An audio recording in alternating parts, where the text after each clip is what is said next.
go for the ride. And he is the hitchhiker of fate. He's anxious, yet patient, so he's able to wait. I have to tell you, I am overjoyed. There's no words to describe, even though I cannot be next to this next guest in his studio while he works his magic. We're doing the second best thing. We are all becoming Zoomaholics now. I know for a fact people know what I'm talking about. My guest today is Cole Fortier of Port Jefferson. We're all about this beautiful thing, this physically beautiful thing called a EPCD. And I want to first start off by welcoming Cole and saying congratulations, Cole, for your endeavors and publishing this CD. How are you today? I'm doing good. I'm doing as good as I could be right now. It's a strange time, but it's been really interesting. Never thought I'd be promoting this album in this digital way, but it's exciting, and there's still a lot of buzz on the album, and I'm working on a lot of other projects right now too to kind of pass the time, and that's what's going on. Yeah, I'm doing pretty good. You know, I think we'll remember this time for the release of your EP, and you certainly will. And those that listen to this, believe me, you will. I can always judge great music by only listening to a song twice and then going to bed. I can't get it out of my head. So we're going to get to all that. But I do want to just go to, we'd be remiss if we didn't talk about COVID-19 and its effects. Obviously, my child was, taken out of Stony Brook. I know that you were, so to speak, evacuated from Potsdam. Can you just talk to me a little bit about the feelings you had with you and your friends and your classmates and whatnot? Absolutely devastating. It was, I think what was weird for me was, I was kind of really before spring break, because I had a week of spring break. And then during spring break is when we found out. So before that break, I was like thinking to myself, well, I'm just going to see everyone in a week. And to think what's so interesting about life is how, I think COVID-19 is teaching a lot of people a lesson that in a way, 1 week you might plan ahead your week, and then all of a sudden you cut yourself in the middle of it and you're like, what happened? Something completely different happened. And that's what happened, because I left Potsdam with the notion of, I love it up there. I love the Crane School of Music. I love all those people, but I was like, I need a break. I went to the Florida Keys. It was absolutely wonderful. I went right before all this craziness started to happen, and the Florida Keys was not affected with any cases at the time. So I'm totally okay, and I'm quarantining now and taking measures like that. But it was so strange. It was so strange to not be on Long Island at that time, which Long Island is extremely affected. And to hear from all the people, all my friends down here, and then all my friends at school wondering if we're going to go back or not, and finding out not going back was devastating. Not only was it devastating, but it was devastating for a music school. I mean, I had a piece that was supposed to be premiered this week in concert, a classical piece. We were preparing for choral concerts. We were preparing a choral trip to go to Saratoga to perform. It was a huge loss. It was a huge loss, but it's, I have a good buddy of mine who I was talking to, and he said, well, what I hope is that by the time the summer comes and our lives kind of come hopefully back to normal in that time, the idea is that we'll be a lot more celebratory of each other and of our person's company and of the events that we're in. And hopefully people will see the inherent value of that now that we're forced to be online. So I think that's where I'm standing right now. Yeah. Two interesting things. I think John Lennon said, I hope I have this right. John Lennon said, life is what happens to you when you're busy making plans. And that describes your first week there that you were speaking about. And one of the greatest writers of music ever, of course. And the other thing that's really interesting is, we've all said that computers and cell phones have taken us away from people, and people are lost in their screens.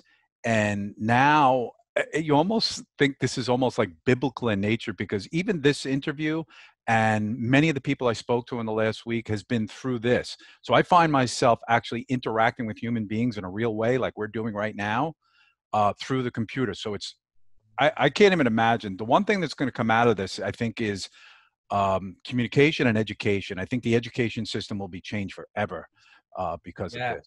So absolutely. Thank you for your thoughts on that. Let's get into this EP, and it is an EP because it has 4 songs on it. Yep. And I'm so interested, and I hope you don't mind if I get deep with you on it because I think that's Please important. do. I want you to. I want Okay. you to. Yeah. Okay.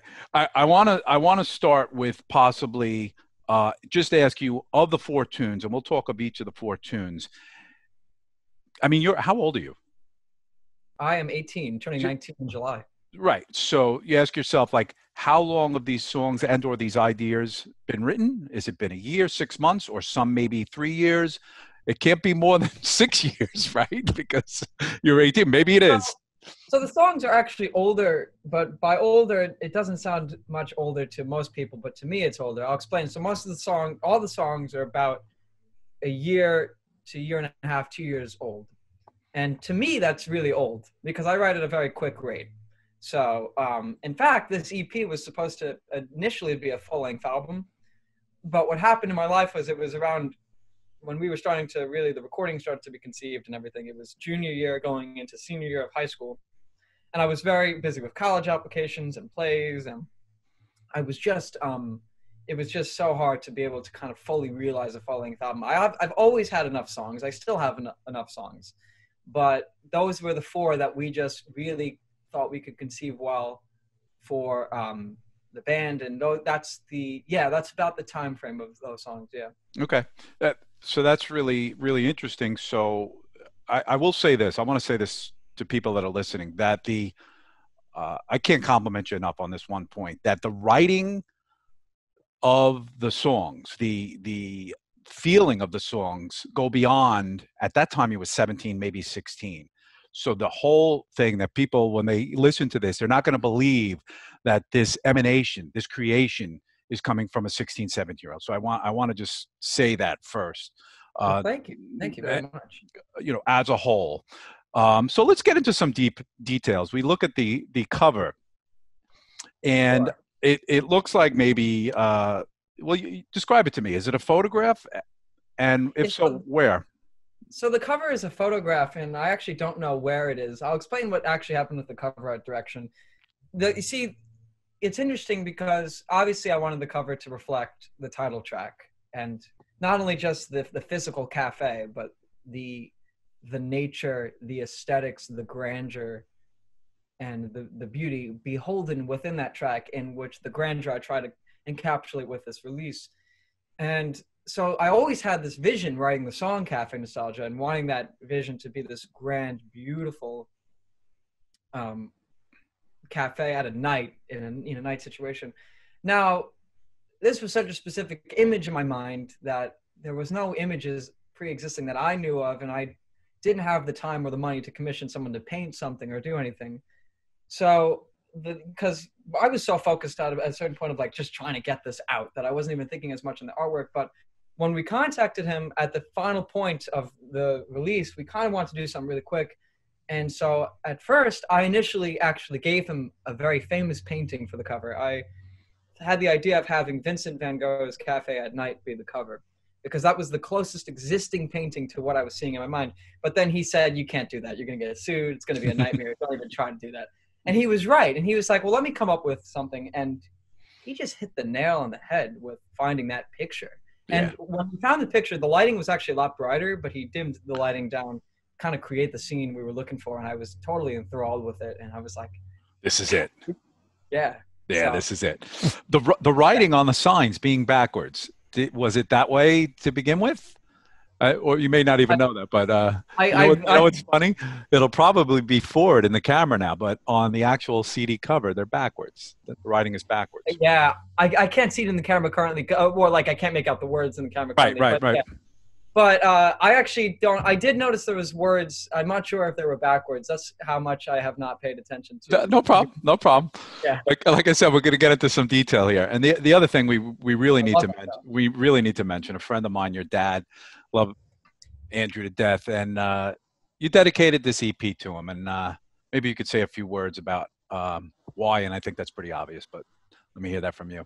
Well, yeah, absolutely. I mean, it felt like it was a total given to have to dedicate this to such a wonderful man that he is for all of our lives, not just my own life. But my dad was essentially the kind of the executive producer and the force behind this EP. I mean, my dad is someone who is crucial to the creation of this EP, not only for the mere idea that a lot of the band members on this EP have worked with my dad and graciously agreed to come on board for this project. My producer on the EP, Kevin Bentz, works with my dad as a producer. Um, Not only do we have and the materials and the resources, and my dad also supervising a few vocal overdub recordings we did in our home studio here, but he also, the time and the energy he put into really kind of picking up and keeping the momentum of this project going when I couldn't always be there for the momentum. You know, obviously I wrote and I arranged and I worked my share, of course, but at the same time, there was, because of my life and where I was going during the creation of this project, there was a lot of moments that took me slightly away from it just because of where life was going at college applications. But even in all of those times, my dad was always there to keep the momentum of the project, always making sure we're getting this overdub done, we're sending this mix to our producer, and also just graciously agreeing, I'm going to drive you to this session, and you know, supervising Wonderful. the guys and making sure everyone was taking care of everyone. Right. So And that's he's something persevering for the both of you to get to the means, which is the this feels so good. I know it does. You know, people look, today you can put music out instantly, you know that. But this is well beyond that. Not only because it's a physical piece, but because it was recorded in a studio. And I want to talk to you about that. I noticed Oceanside in New York City. Was it recorded in two places? So yeah, so the process of the recording was we did rhythm section recordings first with the musicians. So what that means is we went to Oceanside, to a studio in Oceanside, and we recorded piano, some vocals with drums and bass, no guitar. And that was the basis and the foundation for all four tracks. We would do some vocal overdubs at my studio here, but most of the voice was recorded live with the band. What we did in the city was the orchestral overdubs you hear throughout the album, which is done through MIDI keyboards, and also a lot of guitar overdubs were done by Kevin Bentz, the producer, playing guitar. So that was also done in the city like that. Okay. And would you say the final mixes happened where? In the city. In the city. Okay. Yeah. Phenomenal. So when you write songs, whether they were last night, a year ago, or in the future, is your inspiration for writing songs always one way? Does it start with a lyric and then the music? Does it start by sitting down at the piano and getting a feeling based on the day or the week you're having? Or is it not just one way? It's definitely not just one way. I do have a consistent process. Like I think I have a most popular process of what I tend to do, but there's definitely, it was funny. I was actually just talking to my dad about this last night, and we're talking about the process of writing in general. What I tend to do is I tend to kind of write music first, and I'll have always lyrical concepts in my head. And sometimes, like two songs in this album, actually three songs in this album, I wrote the title first. And I just loved the concept of the title. And some of the songs, not as much of like right away, I had the title and sat down and wrote the music right away. But, you know, sometimes I'd be like, oh, wait, this is where I could marry the title with the song. So those three songs, T-Shirt, Night Come Town, The Hitchhiker Fate, and Cafe Nostalgia, three titles that I always thought were cool atmospheres I wanted to explore. But nonetheless, with the exception of that, particularly for this record and for a lot of my songs, a lot of it will just kind of be musically first, and it's something that I want to change about my writing process. I'd like to write lyrics more upfront or simultaneously with the process. I'll explain why in a minute. Mm-hmm. But the idea of a lot of my songs is I kind of musically come up with the structure, but there's been many instances where it's been simultaneous, and those simultaneous instances tend to be a little bit more effective for me in my writing because it doesn't necessarily sound like lyric has to abide by the musical structure of the song, or, you know, or vice versa. It's a much more organic process. I've been analyzing a lot of my lyric writing lately, and the lyrics I'm writing right now are far different than the Cafe Nostalgia lyrics, and I'm trying to kind of reinvent my style of writing in a way to kind of more cohesively integrate the two mediums. And so that's kind of my writing process, but it definitely varies in certain situations. And I'm sure you'll probably want to talk about that more as we get into specific songs, but it definitely could vary, and I can go into that. But Absolutely. All right, so why don't we do that? I want to get into the first song on the EP. Um, not necessarily the title track, but I'm going right in the back of the CD because that's the way I've been listening to it. 1, 2, 3, and 4. Hitchhiker of Fate. that's the way to do it. Yeah.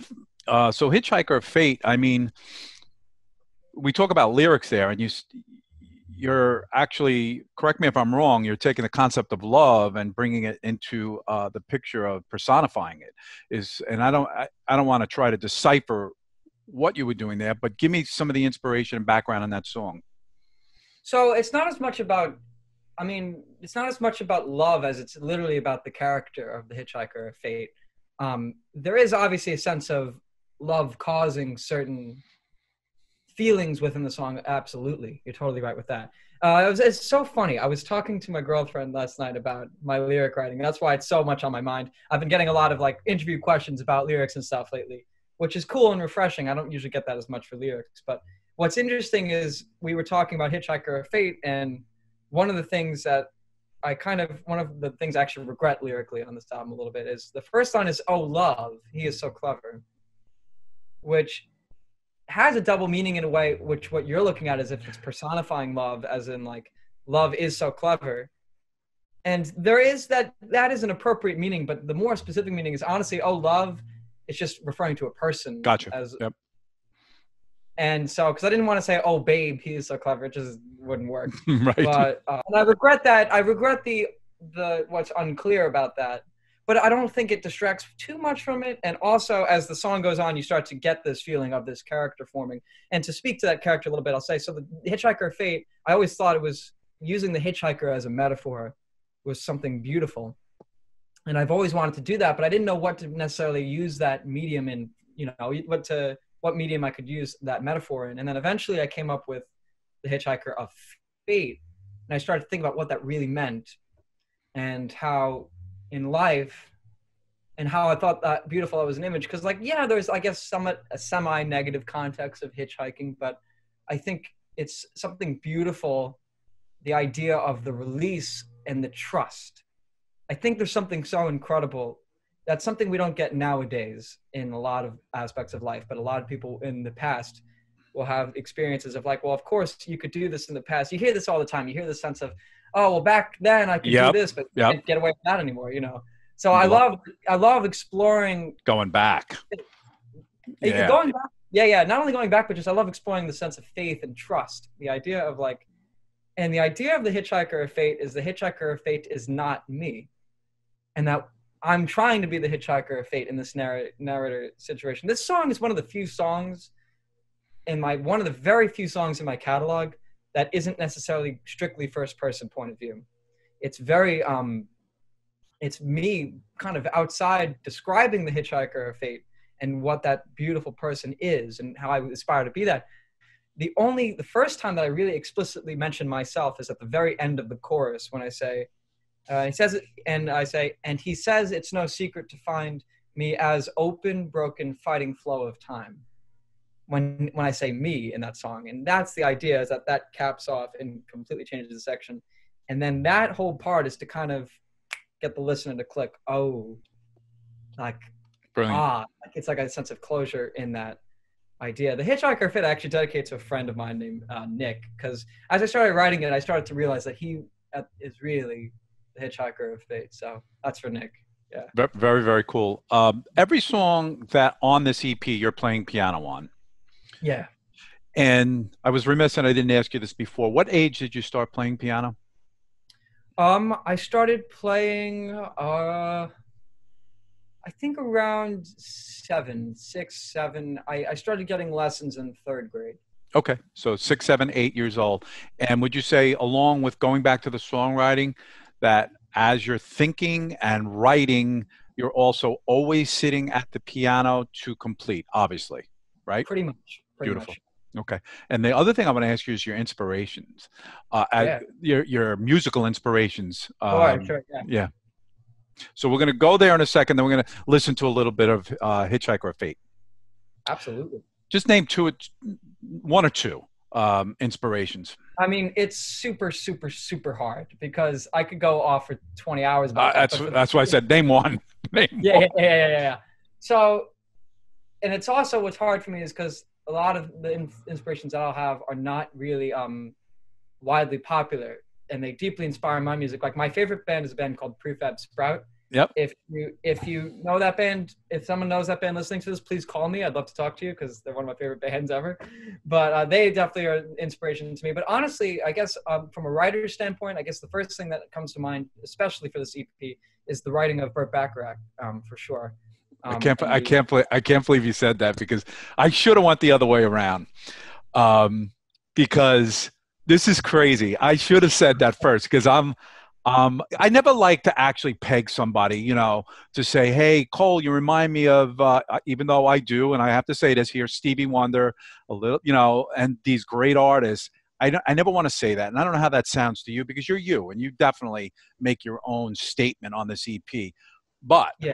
I should have said it first that Burt Bacharach, my favorite writer, is just absolutely stunning as a writer, and I'm so glad you're inspired by him. I'm so glad that you're so glad about that. That makes me very happy. You know what's funny? It's just like people tend to, it doesn't bother me too much because even though it is uniquely individual, what makes it uniquely individual is that it is derivative of so many different musical cultures.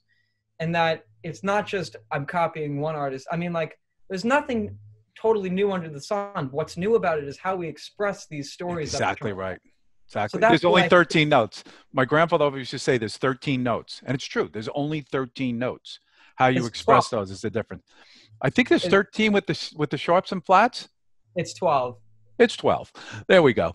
Well, let me count it because I might be dumb. Hold on a second. I think you might want to recount that. I mean, 13 if you count the octave, but it's the same note. Okay. It's the same note, though. So. Okay. I get what you're saying. It's totally okay. It's totally okay. I don't mean to correct. No, it's not even that. It's just that he always said it's how you express those 13 notes, which is endless. And that's what makes music so endless and so mystifying. Wow, I'm so excited that we can agree that Burt Bacharach was a great writer, and I think Dionne Warwick made a lot of his songs famous, and she was just a brilliant singer. So there you go. She's expressing his writing in different ways, beautiful ways. So it's fantastic. Let's take a listen to this song a little bit, okay? Let's do that. Hey is the Hitchhiker Fate. He's anxious, yet patient, so he's able to wait.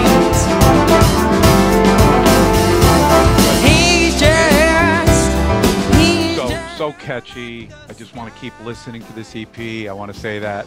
And my goal in this is just to get everybody to listen to your music because they'd be missing out on a lot in life if they didn't. I really mean that.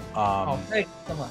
I want to talk to you about the instrumentation because you mentioned, I understand the word MIDI. I know that electronically it's grabbing sounds that are played on the keyboard.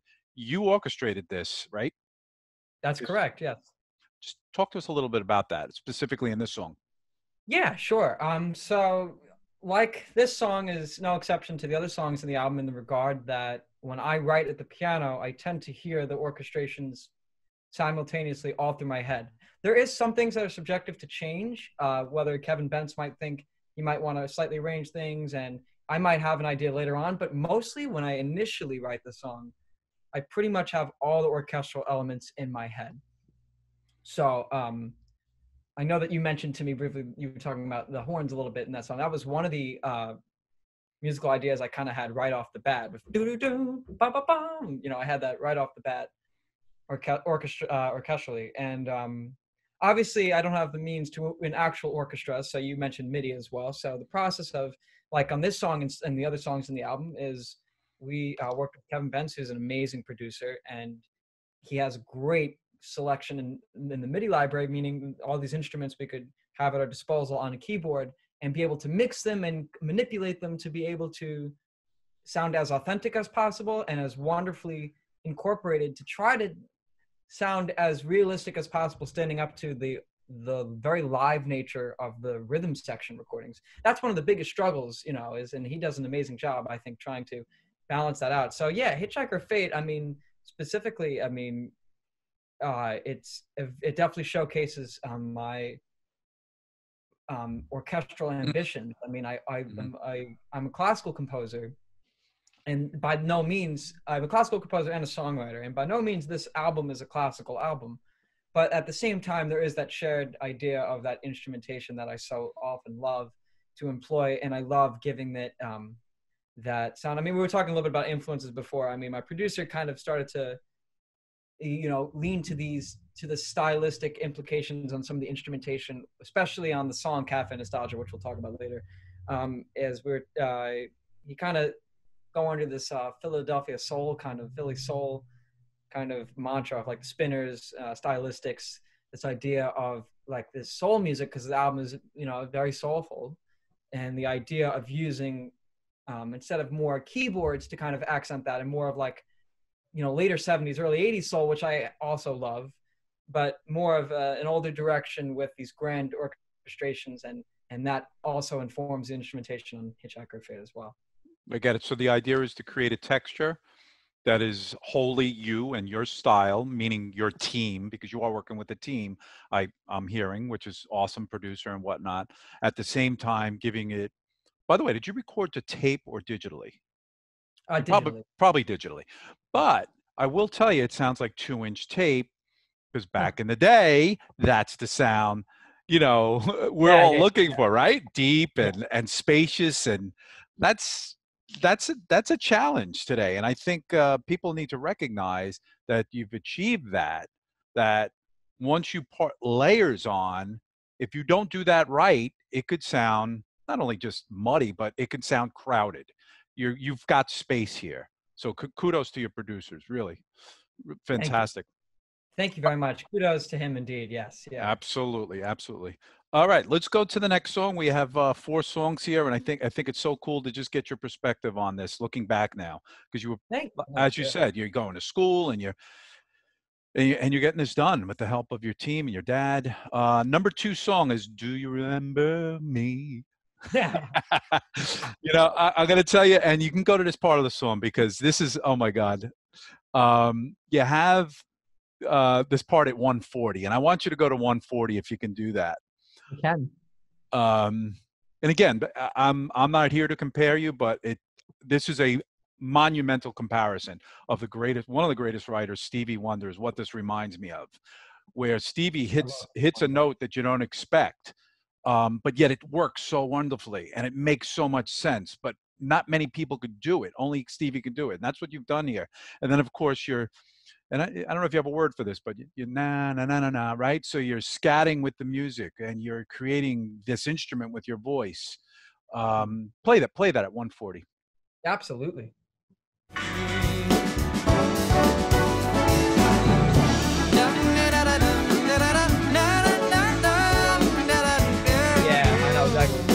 How good is that? How good is that?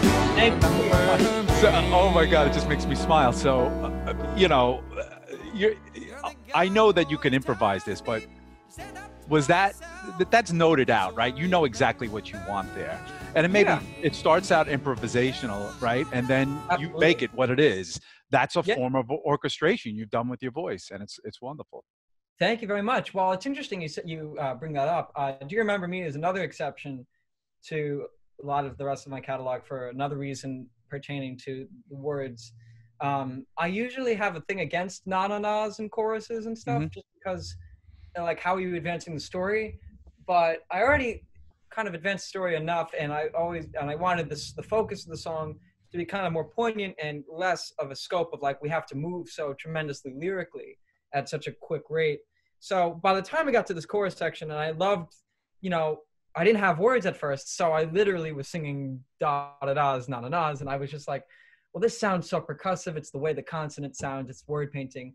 And I let myself slide and say, all right, I'll use a na-na-na because I think it just has the right orchestral flavor to it. It does. It does. It works so well. Thank you. Thank you. And sometimes God just gives you these things that pop out. It's awesome. Really awesome. Anything else you want to say about that song? How it came down, or It's probably my favorite on the EP. It's probably my okay, favorite compositionally. As I mean, all the songs I think are really well do in a very amazing and effective way. All the songs kind of encapsulate something differently, and for compositional purposes, that's "Do You Remember Me." It's the most complex structure on the EP. It's the shortest song on the EP, which I love. I always kick myself for my songs being a little too long, and okay, it's just it's just really got a very complex flow, and it's a song that what I like about it, it's not as accessible, and I love that because a lot of friends I know have been telling me that like, you know, they weren't as big of a fan of it as first, but they're starting to really grow to like it, and good. that's too. It's just from a lyrical standpoint, it's a unique song in the regard that I it was an inspiration. It's something I want to play with more in my writing of point of view. So a lot of people who skim the lyrics might get confused of what it's about, but what really it is it's inspired. The lyrics are actually inspired by another song by an amazing artist, more obscure, named Dean Friedman, incredible singer-songwriter. He wrote a song called "Hey Larry," and the concept of the song is the narrators keep saying, "Hey Larry, can I borrow your car? I've got a date tonight with a movie star." He's talking, "Hey Larry, I'm in love with this girl." And I thought that was so refreshing and cool because there's so many love songs that it's like the lover is talking directly to who they love. And I love the concept of talking about someone, but they're not necessarily in the room when it's happening. They're not necessarily in the zone. So, hello, friend. I'm the guy who's always hopelessly in love. Do you remember me? Like, this is who I am. And then there's another turnaround, like in Hitchhiker Fate, when it goes, and you're the guy who always tells me to stand up for myself, so I remember me.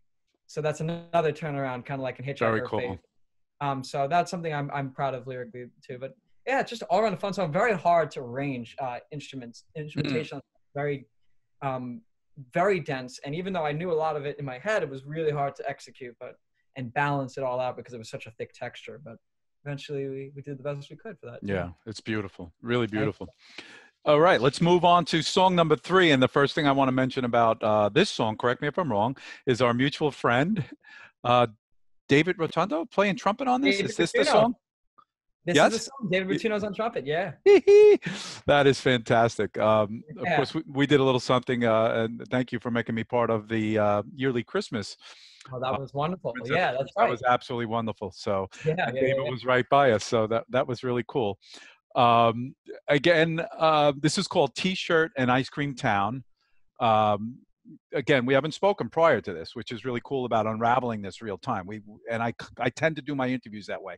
I don't want to speak to you ahead of time because let it unravel naturally. T-Shirt and Ice Cream Town, I think a Fortier village, right? Possibly, or some type of town that people visit. But I want to tell you that I have, and I've given you this compliment before, again, an amazingly mature sound beyond your years. I think of Earth, Wind, and Fire here, that type of writing. So I'm just putting that out there. So tell me about this song, inspiration, title, and everything. Yeah, absolutely. So the title I kind of came up with as a joke to myself. I kind of knew the song was going to be semi-satirical. I don't think the song is necessarily the greatest satire in it. I'd be hard pressed to try to claim such a big thing for myself and for this song, but nonetheless, the song "T-Shirt and Ice Cream Town" is definitely a more of a. I don't necessarily write comedically, but it's more of like a fun, lighthearted look. And I came up with the title just out of nowhere, kind of because I was thinking about. It's not about a specific town. It could be about Port Jeff. It could not be about Port Jeff. It could be about any town. There's no specific town I have in mind. But what I do have in mind is the kind of place that is the kind of place that I've vacationed to a lot. You know, I've been fortunate to go on a lot of trips to towns that I love, but like I just noticed the same things about them. It's like they're so infected by tourists, and things are expensive, and everything is you get a clothing store, and then you get an ice cream store, and I just think that's hilarious. And there's you take what you will with that for good things and bad things, and so that's just kind of where it came from. And I just kind of started word painting some thoughts and a very different lyrical approach, a lot more simple, lighthearted approach. And the music, as far as the music goes, I actually wrote the music, even though I really think of the song as like a summer song, I wrote the music on New Year's Eve. It was I was at my family friend's house upstate New York, freezing cold out, and we brought a keyboard up for fun, and I just played the chord of the opening, and I was like, this is kind of cool. And I started developing that, and I was like, I was like, once I started developing it more, I was like, I know that this is something that maybe people will get tired of hearing with all the silence in between. But I was like, well, what if I play with that? Because I like the concept of a song where it starts where people will be like, what's going on here? This is kind of interesting. This doesn't feel so right. And then all of a sudden, towards the end of the song, people are going, like, I get it now. I get what he's like. Maybe like they don't say, oh, I get it because I love it, or more just like, I get it because now it's like starting to make sense, and the flavor is like, even though it's so weird, it subconsciously gets you to kind of understand the language of it more.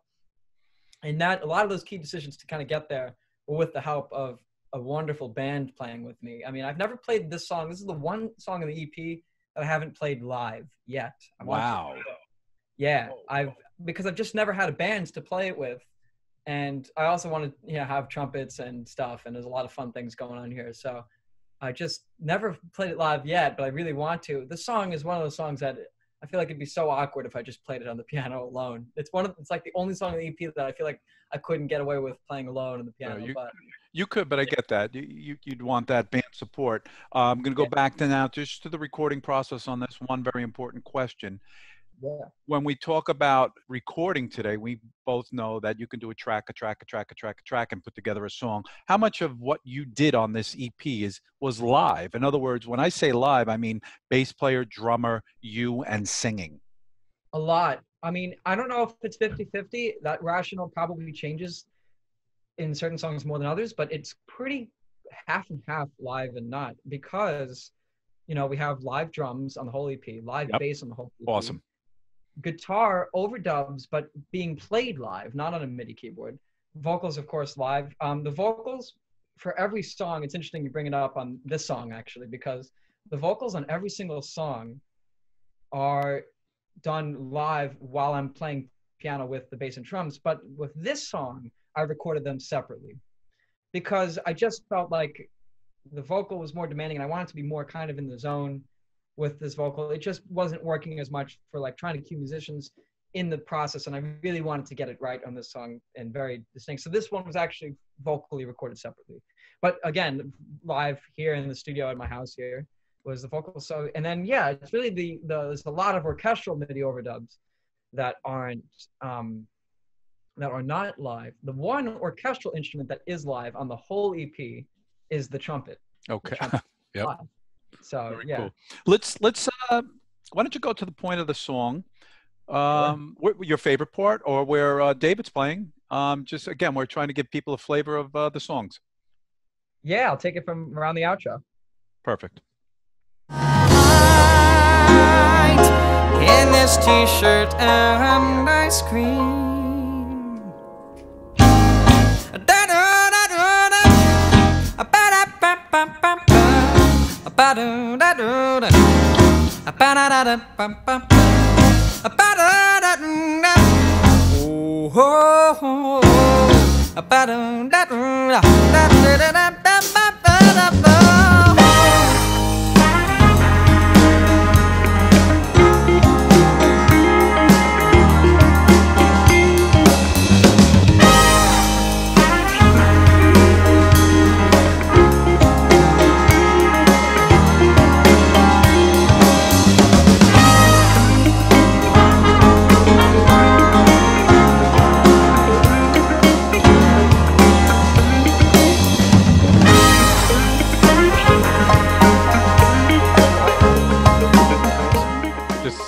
I feel great when I listen to this. I love it. I love it. That means so much to me. Yeah, it just that's what you want music to do. It's just great. Wow.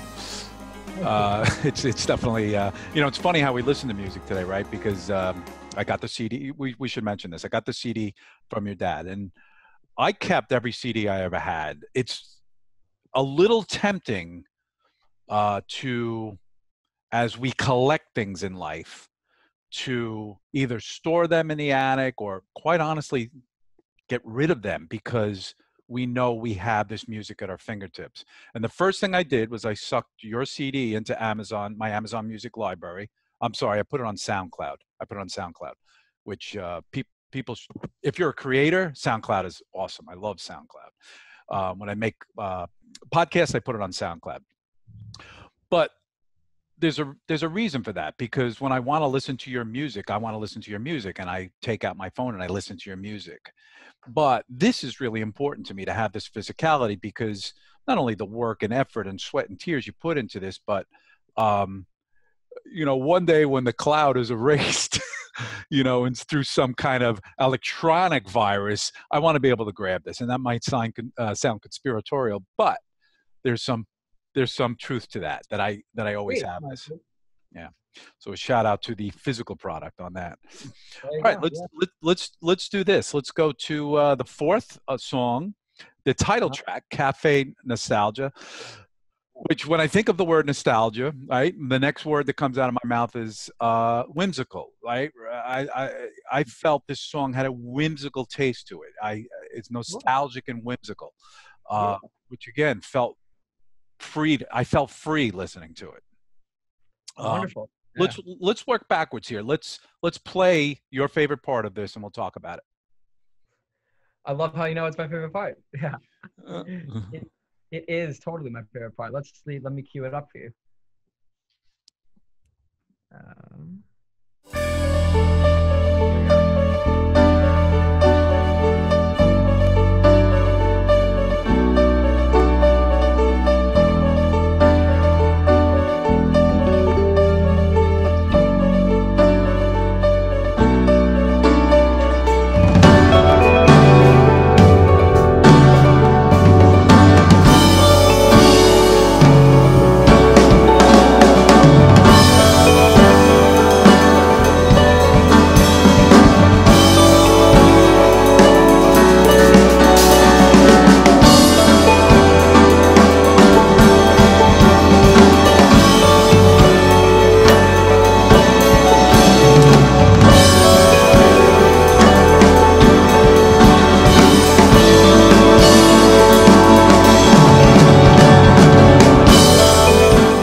So a lot going on there. Yeah, it's because it's a build-up. Tell me about it. Tell me why that's your favorite part. It's just so simply magical. I mean, so the outro is something that I really heard so intensely in my head. And what I heard in my head was almost closely perfectly realized in the studio product. But what makes it more magical is just the beautiful effort of the musicians, in particular the drummer on that song, Chris Marshak. Well, I mean, is Chris Marshak Matt's brother? Yeah. Related? Oh my God, I know Matt very well. Wow, that's incredible. Yeah. And he is such an artist. Oh my God, I don't know Chris, but I know Matt. This is wonderful. Great drummer. Wow. You can hear it, and Chris is playing on this is fantastic. And what's amazing about this outro is just kind of how we tried a couple things, and drum fills, and a lot of things working, a lot of things weren't, because I knew I wanted the texture to keep building, the piano keeps rumbling, and I knew, and even then when it was just me and him in his studio working it out, that there was going to be these orchestral overdubs that were going to really accent that rumbling. And he played one fill that was, and I was just like, that's so cool. And I was like, you got to do that every single time. You have to do that every single time. It's just one of those little details. It's the smallest detail. I don't know if anyone else is noticing it besides me, but that's my favorite detail, that one drum fill. Yeah. The whole outro in general, don't get me wrong, the whole outro in general is my favorite part of the song. Cafe Nostalgia is but I think it's the mystique of the outro compared to the very light, bubbly, more accessible nature of the prior part of the song in Cafe Nostalgia. I think it's the contrast with that and the mystique of the outro that really kind of makes it a really unique atmosphere. And that's what I love. I just love the outro for its energy. It's just really unique. I agree. It's beautiful, man. And I'm so glad I got that part from your perspective. I can't believe Chris. I know Matt well. He's an amazing musician. You might know, has been putting out some amazing videos that match his songs as of late. Let's talk about that. Do you ever get the idea to match your dream in your songs, if you will, with video eventually? Um, yeah, I think about it sometimes. It's not as much of a requirement to me. I would like to. I would really have to have a distinct vision for if it was going to be a music video. That being said, yeah, I think I'm just more intuitive to thinking about live events Excellent. rather than. But I would be open. Yeah, I'd be open. So I should mention we're planning another concert in the park at Portchep Village, and your dad will be responsible for making that stage even better. And God willing, this all passes, and we do a date, and we'll put you up there, and this will be just amazing to watch live. I would love If to. you'll do it, I hope you will. I would love to. So great. Hell So now to the hard questions at the end yeah. here, and I've enjoyed everything we've talked about. And as a musician, right, you can even see people talking about this on social media, right? So they talk about the, you know, musicians are unique because they're artists, and artistry can be miraculously rewarding. And I don't mean financially, just miraculously rewarding. You've created this, that's rewarding, and you were able to put what's in here to this, and that in itself is rewarding. And you're going to school for music, correct? That's correct. Yes. So can you feel where you want to be with music as a career?